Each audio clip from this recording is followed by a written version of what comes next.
Blaszka? No. Macie pokaż!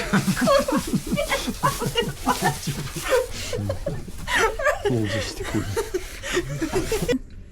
Te nowe pokolenie szybko zmieniają płeć.